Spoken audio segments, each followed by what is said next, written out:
presentation is Songs My Mother Taught Me. And it's not a comprehensive lecture on Korean folk music, but it is, I wanted to give a little bit of background history on the land of Korea, and then talk about some of the folk songs, and also talk about ways that we can start using Korean folk songs and implementing that into the classical repertoire as well. So, as with most countries, the musical history of Korea is as old as the land itself, which is why I wanted to start with a brief background of the history of the land. This is a map of Korea in the top right corner, if you don't know, in the dark gray. Korea is a peninsula and completely surrounded by water and intimidating and powerful neighboring countries. Korea boasts of many beautiful landscapes, including farmlands, mountains, coastal beaches, and even some jungle terrain, which is what you see on the photo here. Okay, so Korea started out as territorial states, like many countries did, that were eventually conquered and solidified into three kingdoms, Goguryeo, Baekje, and Shilla. So Goguryeo is on the top, and then Baekje and Shilla are on the sides and the bottom there. Eventually, Shilla became powerful enough to be able to conquer enough land that they unified the peninsula and pushed the other of the three kingdoms up into the north. This unification of the Korean peninsula happened in 676 AD, and with it ushered in an economic and educational boom for Shilla.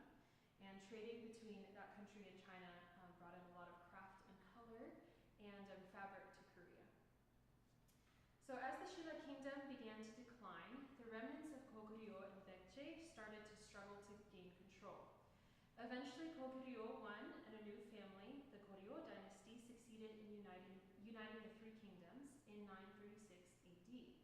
It is from this dynasty that we actually get the English word for Korea, Goryeo, Korea. So that's where we get that word from.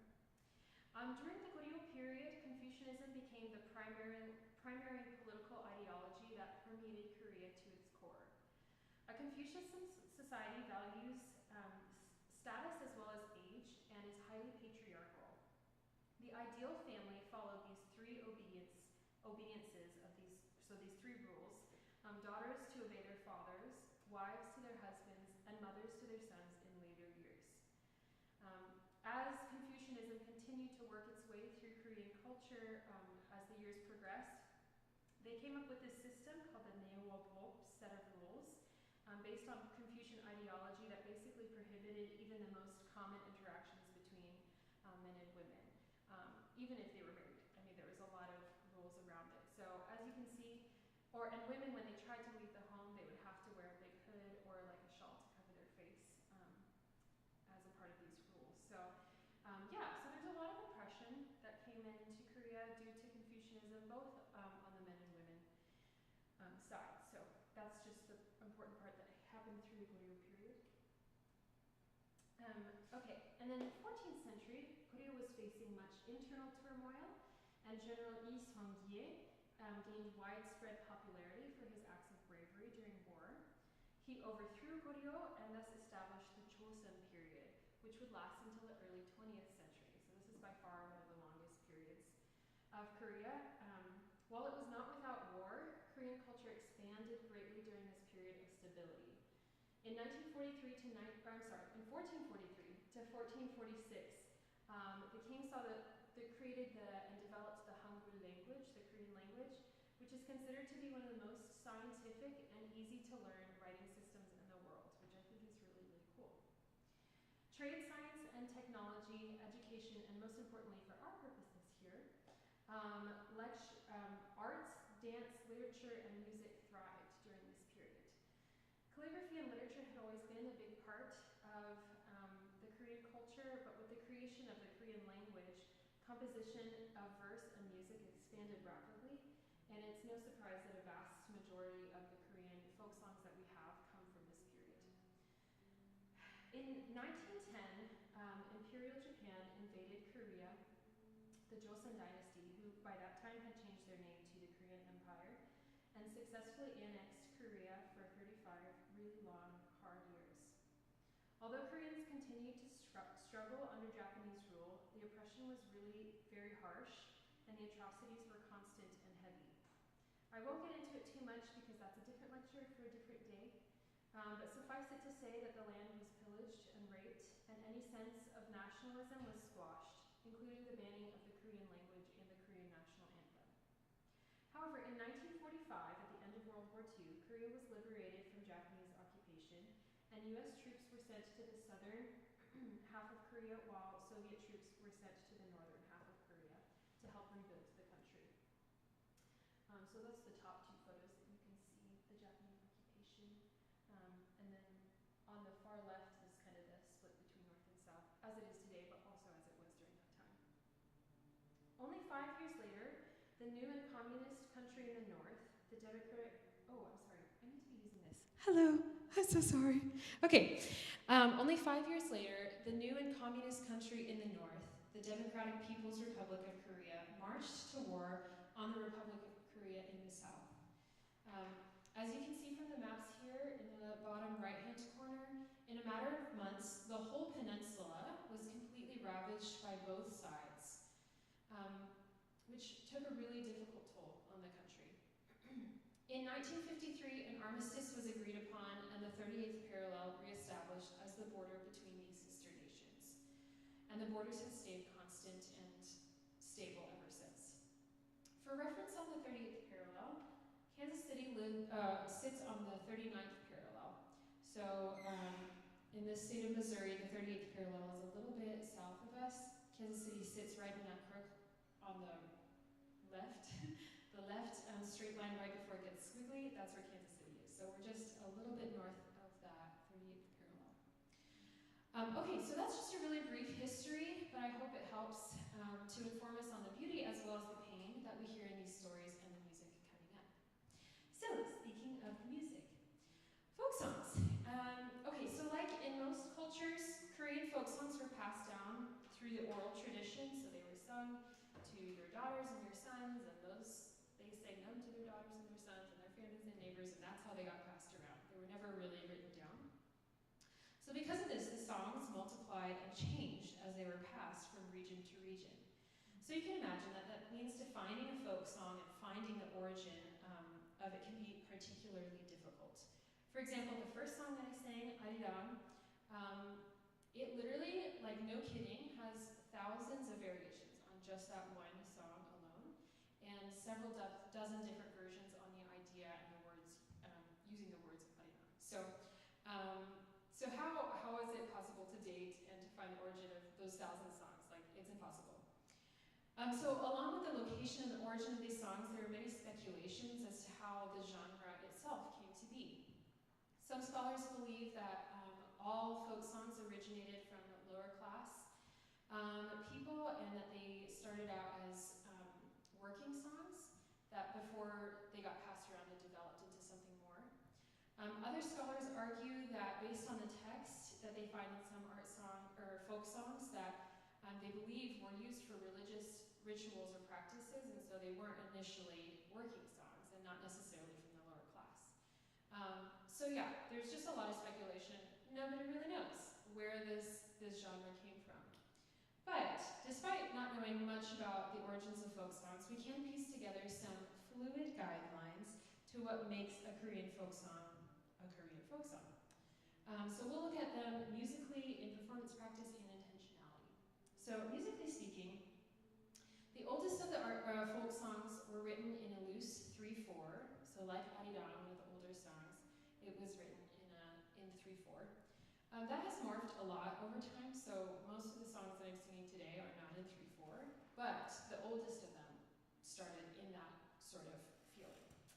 The range is generally not very large, and it tends to sit lower in the voice, in like middle to low voice, so that it can be accessible to most singers, most people singing.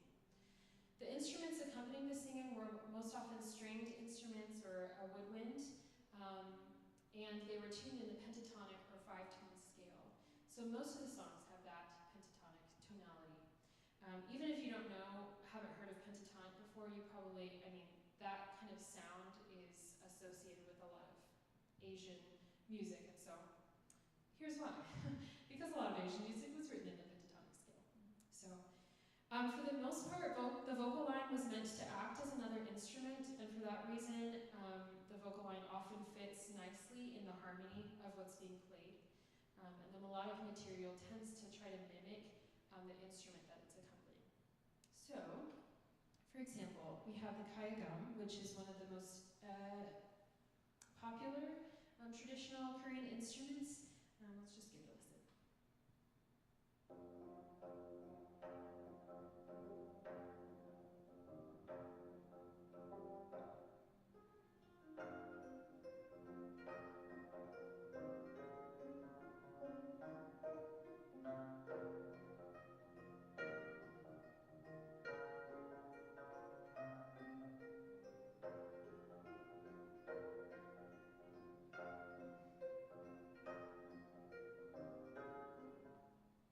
Sorry for that abrupt cutoff. I tried to make it not so abrupt, but I couldn't figure out how. But anyway, so in this we hear simple harmonies, a consistent bass line with a nice embellished melodic line on top. There's a lot of grace notes, a lot of quick passing notes, but for the most part the primary note fits within the harmony. So yes, that's some of the instrumentation and what you'll kind of hear in some of the songs that we sing today. All right, let's see if I can do this. Okay, so for performance practice-wise, because the songs were widespread throughout the country, there's not necessarily a proper singing technique associated with these songs. The ornamentation, as you heard from the kayagam, is meant to be organic and varies on the choice of the singer. There's a lot of sliding and rhythmic variation as well. Overall, these songs were meant to tell a story rather than be executed to technical perfection. So here's a traditional, very traditional rendition of Arirang. Again, we're going to be listening to Arirang a lot.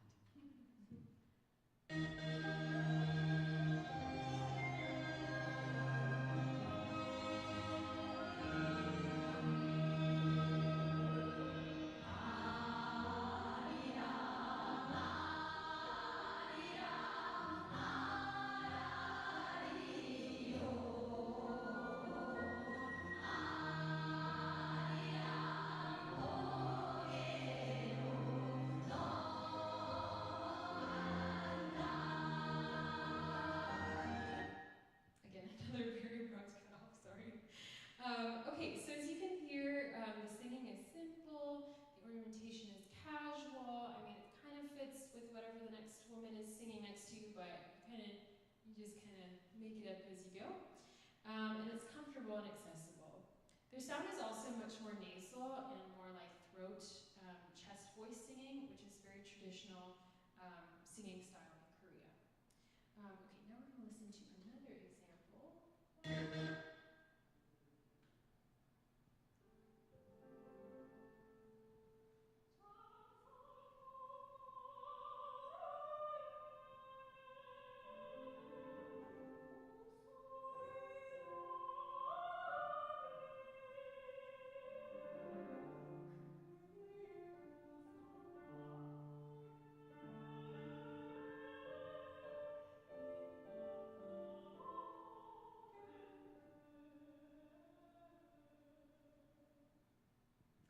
Okay, so I'm actually going to be singing, this will be one of the last songs that I sing as well, a different arrangement, the same song. So as you can see, that this is sung in the more classical or Western tradition in head voice. This is sung by a Korean singer and voice teacher, Lee. Yeah, so why the two different styles of singing? Well, with the presence of the US, especially in South Korea after World War II, the interweaving of Western and Eastern cultures has permeated much of Korea, and especially the music. So these days it's quite common to hear, just as you heard, folk songs sung in more traditional style of singing or in the Western classical tradition. If you're interested in learning traditional Korean style of singing, you can actually go to Korea and get a degree in Korean traditional arts, and that's what you would use to sing more like high Korean art song or traditional Korean opera. But for folk songs, since it was meant to be more the telling of a story rather than a technique, both of these, we can sing these songs in both styles, and that's what we hear today. Just as an aside, another very traditional and special performance practice to wear very brightly colored garb, as you saw in the first video, or the second video. Actually both of them, the first and second video you saw. Those dresses are called hanbok, and I think it's really beautiful and fun tradition. You just, to kind of separate yourself as a performer, you wear a very beautiful, brightly colored hanbok of your choice. So if I had one, I would have been wearing one today, but I haven't had one since I was like 5. So, but yeah, so that's performance practice. Okay, thirdly, about folk songs is the intentionality. So I'm going to read this quote. A quality that can be found in folk songs across virtually all possible categories is han. This feeling of bittersweet melancholy, which is believed to lie at the core of the Korean disposition, is commonly regarded as an essential element of Korean traditional music. It is a mode born out of the suffering of an individual or of the Korean people as a whole, as victims of foreign aggression, but not because it is entirely negative. It can coexist with humor.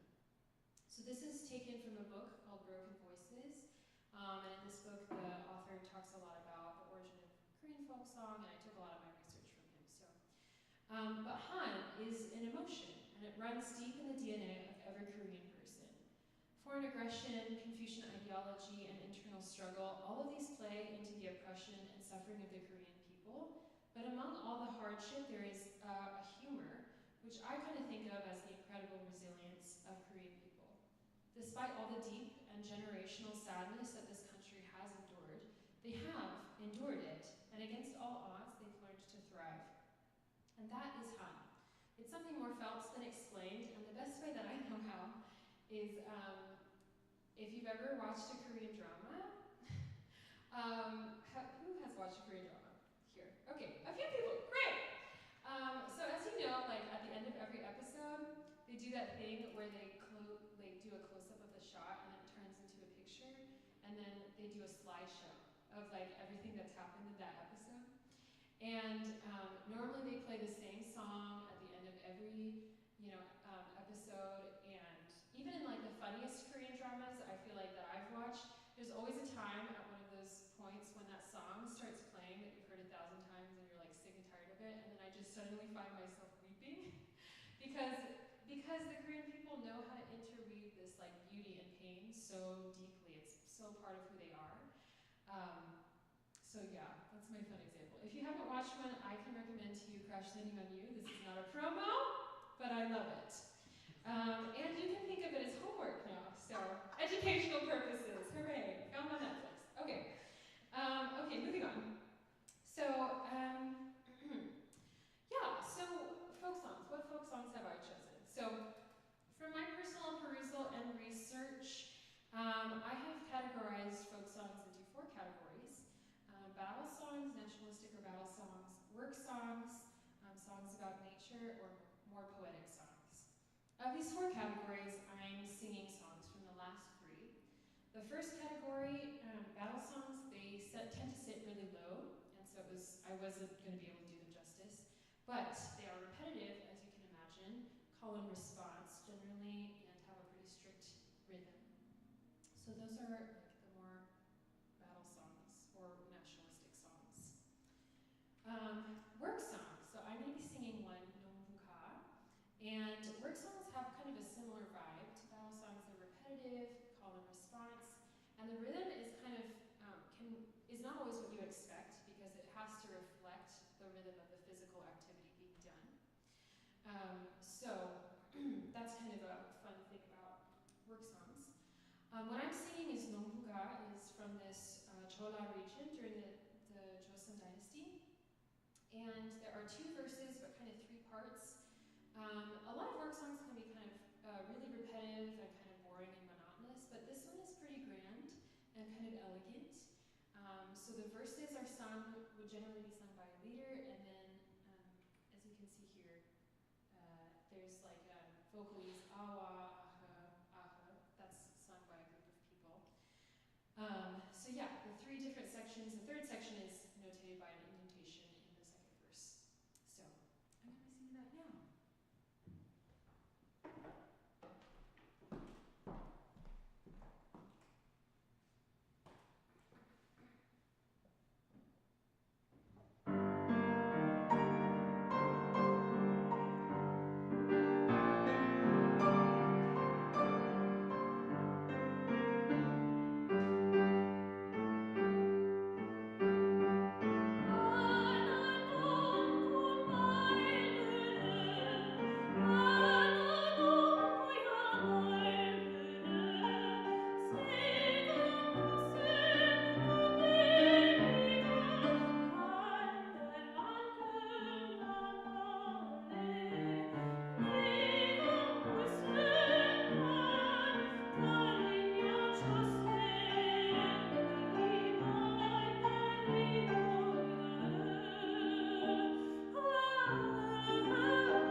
pictures earlier about the beautiful countryside of Korea, but not only geography and topography does Korea boast of, but also the plants and animals, colors and architecture. There's so much to be inspired by. So the three songs that I'm going to be singing about are Flower Root, the Han River, and birds. So first of all, Toraji Toryang, quite literally means the song of the bellflower plant, or bellflower root, and the lyrics speak about a woman going to gather these roots. The first verse says, with only one or two roots, your big basket is full. So now you can see on the picture on the left, they're not that big of roots. They're kind of like, I don't know, like carrot size, you know. So she has a big basket. It's not that she's finding giant roots, or that she has a tiny basket because it says big here. But the essence of this song is about the joys of dreaming, even if those joys never come to full fruition. And that's kind of holds the essence of Han in and of itself. This song is quite popular throughout Korea and has a few different known versions from different regions, but the origin of this song is believed to come from the Gangwon province in central eastern Korea during the Joseon dynasty, again. The second song I'll sing from this set is Yodel Gangbyan. This is a song about the beloved Han River. The Han River runs through modern-day Seoul and has always held political, economic, as well as cultural and emotional importance to Koreans. It's very actually this song talks about the Han River because this also is full of Han, speaking about the sentimentality of the river while simultaneously longing for the return of a loved one. The careful listener will also recognize a familiar theme, hopefully at this point, of Arirang. And though it's a relatively newer folk song, dated in the late Joseon period, the association with Arirang, this melody, gives it this kind of Han feeling as well. And then the last song in this set is called Setaryang, the Song of Birds. This song speaks poetically about the birds in Korea, as well as quotes direct bird calls from the nightingale and cuckoo. Legend has it that an important singer during the Joseon dynasty sang a variation of the song in the forest, and the birds were so impressed by his amazing bird calls that they all came to him. So maybe we'll have birds in here today. Just kidding, there's no windows, we're safe. Okay, so anyway, there are these three songs for you next.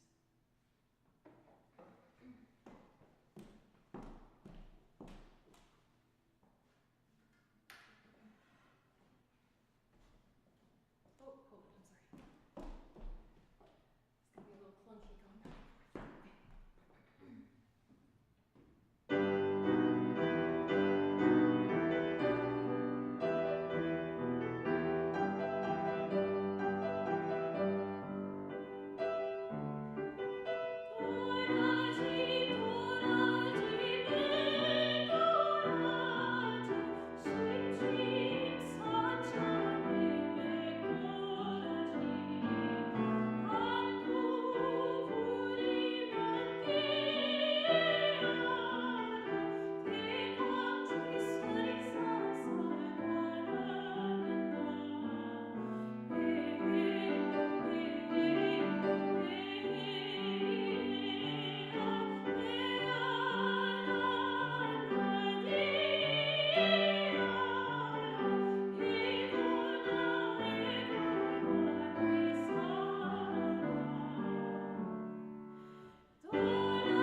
often speak about love, generally forbidden love, because it's Korea. So, okay, so Nirirang Arirang is the first song I'll be singing. It is one of the several versions of Arirang, and the story originates from the Gyeongsang province of Chosun, so it's the southeastern section.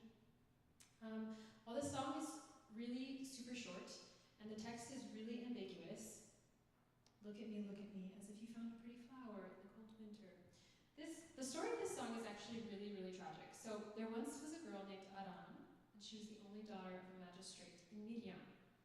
Arang was beautiful, full of kindness and wisdom, and one of the magistrate's servants burned with passion for her.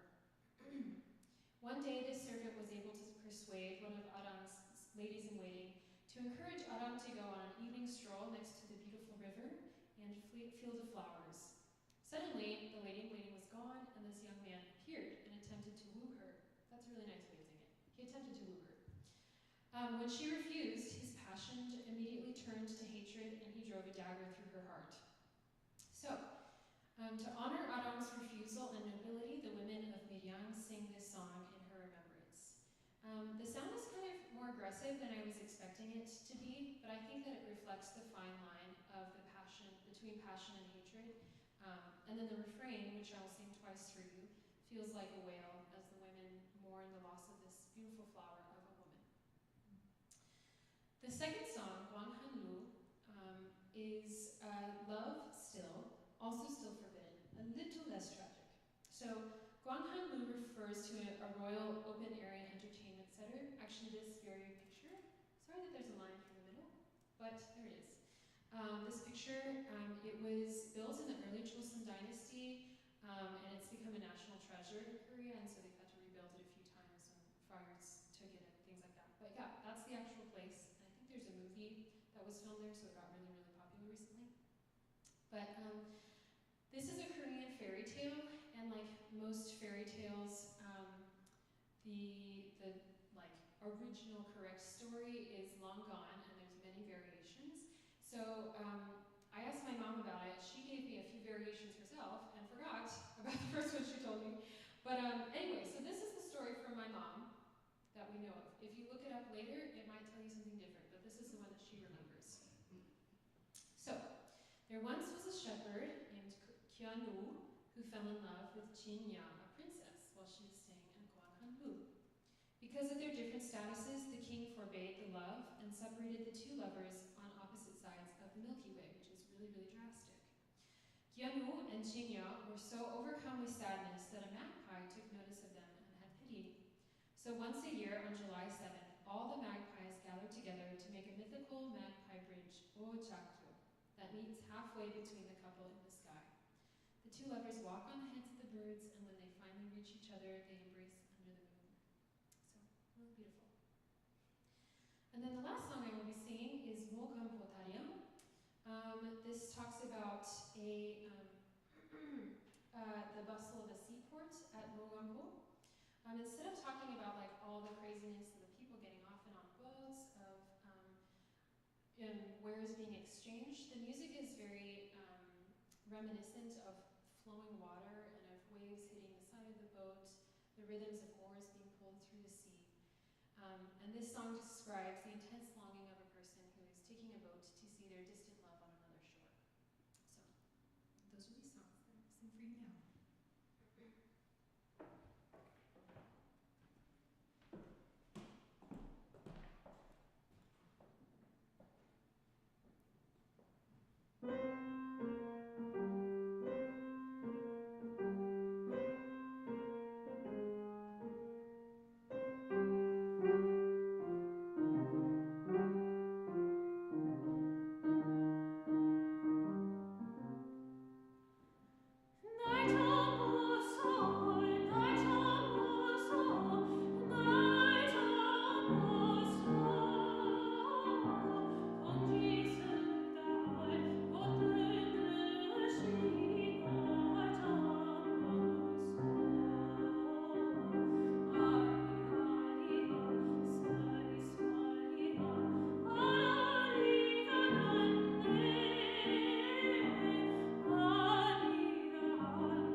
Jagyo is the Magpie Bridge, and Keanu and Chinyo, Chinyo are the two people involved.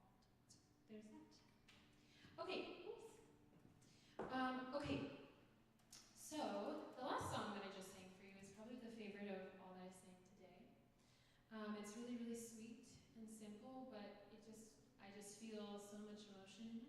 And it got me thinking that I would really love to share these songs, not just with you in a lecture recital, but even with students who don't speak Korean, to sing these songs. So, as you heard, each one is pretty short. The range is, some of them get high, but not too high, and they're relatively accessible.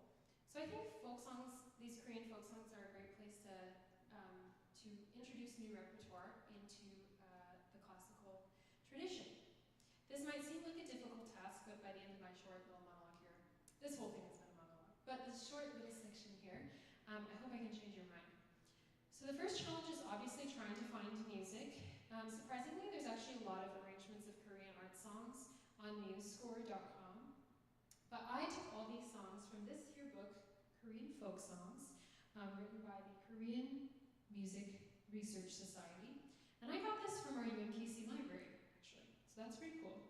It is a gold mine of all things Korean folk song. There are 16 songs with text and translation, and they also come with an explanatory remark for each song, which is really nice. They kind of tell you where it's from or what the story is behind it.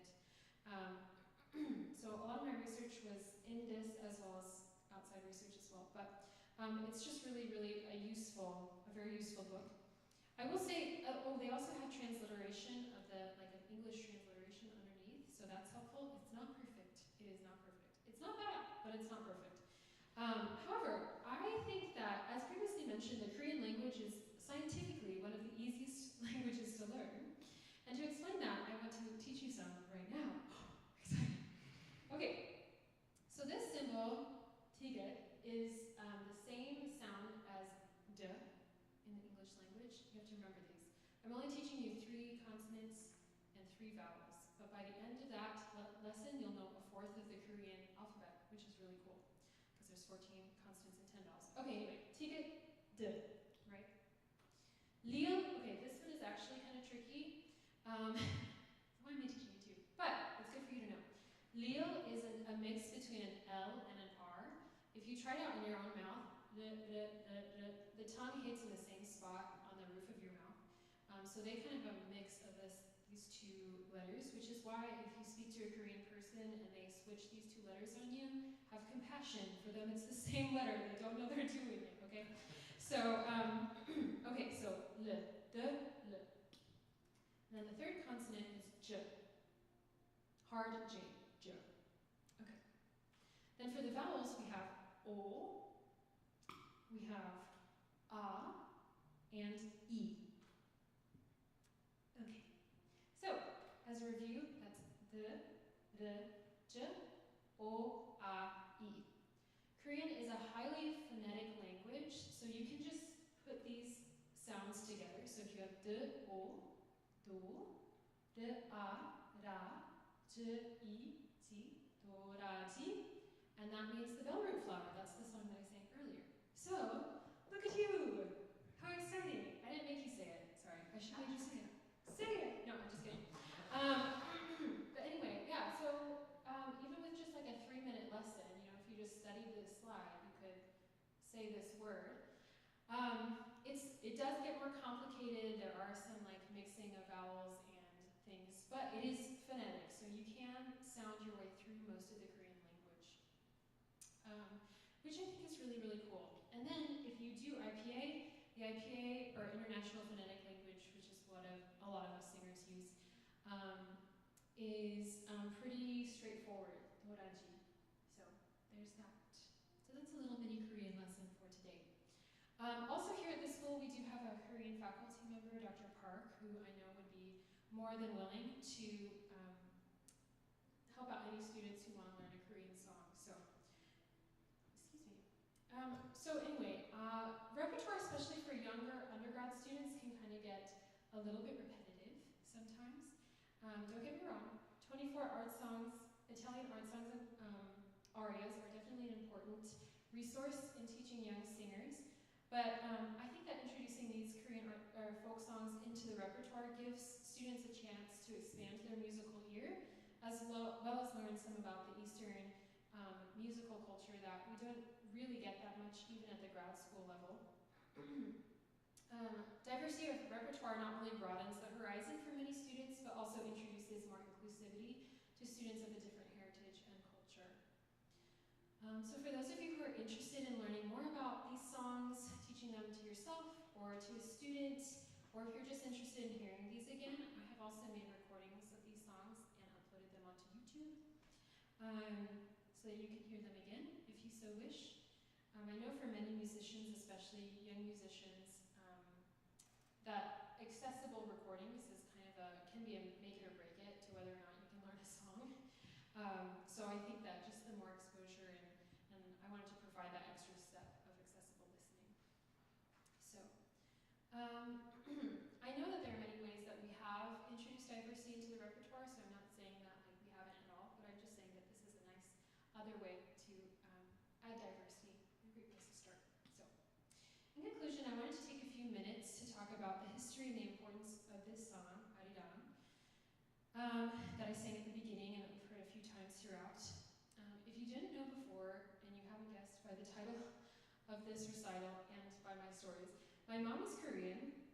My mother taught my sister and I how to read Korean at a very young age, and she was the one who incited the love of music in both of us. I don't really have a specific memory of how I learned Arirang, but for as long as I can remember, I have known this song. And there's good reason for that, because Arirang is one of the oldest Korean folk songs, as I mentioned, and it is one of the most popular. But yeah, there's many versions of it, some that we heard today, Miryang, Arirang, Nodokan, Byun, these are also different versions of Arirang. Looking at the lyrics alone, it's kind of baffling to understand why it's so popular, because the first verse says, Arirang, Arirang, Arahiyo, or the Arang hill you go. If you would ever desert me and leave me here, may you have a footsore within a mile. So this is a woman warning her man not to forget about her, else he'd be cursed with sore feet. And somehow wildly popular, right? So what is this even talking about? Well, on a broad level, this song is a call for people to continue to fight and push through difficult circumstances. However, the message of the song took on a much deeper meaning during the Japanese occupation in 1910. As previously mentioned, Korean was banned, as was the national anthem, and anything that could remind Koreans of their nationalism was stripped away. But instead of bowing to this oppression, this song survived and became the unofficial anthem of Korea. It reminded the Korean people to keep fighting for their beloved country. Incredibly, Arirang became so intensely popular that even in Japan people were listening to this song. Arirang is difficult to categorize as a folk song. There's a nationalist bent to it now. It also speaks about love and mountains, and many people think that it might have also originated as a work song. So it kind of encompasses all four categories, but without a doubt, Arirang holds the feeling of Han like nothing else. Arirang holds beauty and pain, a melancholy sickness, and a sentimental dreaming in perfect balance. There's a cry, a wail, a nostalgia, but most importantly, a deep love for their country and a reminder of who they are. No matter what you are suffering or going through, you have Arirang, the song of your country. Arirang holds a special place in every Korean heart, and with that in mind, I wanted to conclude this recital by singing another version of it. And I'm going to show just a brief video of the Korean countryside in the background. I hope you can feel the ache and love all wrapped up in this song. A special thanks to Dr. Kanyova and Dr. Park and Dr. Hyun Kim, to Andreas and my husband, and also to my mom, who's not here today, but she's watching online. Oh. Thank you for giving me this beautiful heritage. And this deep love of art and music. So this recital is